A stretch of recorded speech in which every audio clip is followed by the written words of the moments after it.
Ah,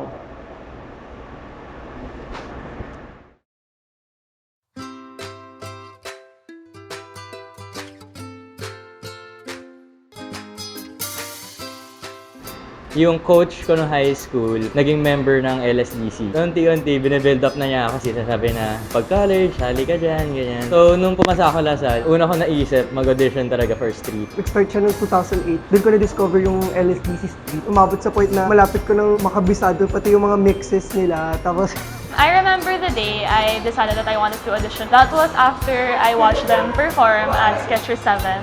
That was when they won the championship. Nothing was holding me back. I really just wanted to audition for LSTC Street. Hey, I am someone who's from the province. Woo! I was really new to the whole environment here. I didn't really know a lot of people. But the only thing that I was really sure of when I got here was to join LSDC Street. Yeah! Sabi pa nga ng kuyang audition day, sabi niya, magsuot ka na maayos. Kasi dagdag factor yan. Yung after ko sumayaw, sumisigaw sila, prom D! As in, tapos parang natuwa ako nun kasi parang, yay, love nila ako. so nag-odds ako for the first time. Sadly, di ako natanggap. Pero that didn't stop me. Tapos nung dumating ulit yung second term odds, thankfully natanggap ako as trainee. Tuloy-tuloy na, tapos natanggap na ako as member. Parang yung dati, pinapangarap mo lang.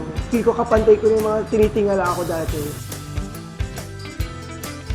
Siyempre, sobrang nakaka-shock kasi bagong environment, bagong sistema, bagong pamamalakad. So, ang hirap mag-adjust in the first place kasi wala ka pang alam wala ka pang alam sa kapaligiran. Noong una kasi when I was a member, sobrang tahimik ko. But then, LSDC Street pushed me to be open kasi sobrang welcoming ng mga tao. It really helped me, not just as a dancer, but as a person. Take the opportunity, take the chance. Sobrang hindi kayo magsisisi pang nag-audition kayo sa LSDC Street. I really think you guys should try out LSDC Street because not only will you experience dance, you also get to experience a lot of new things that would improve and help you grow. Kahit saan man kayong province nang galing, kahit saan man kayo school nang galing, sobrang open talaga ng street to everyone. Sobrang mag-grow kayo. And sobrang masaya dito kasi kahit na niloloko nila ako dati na pa-English, ganyan. Pero ayun, sobrang saya talaga. As in, mahal ko street.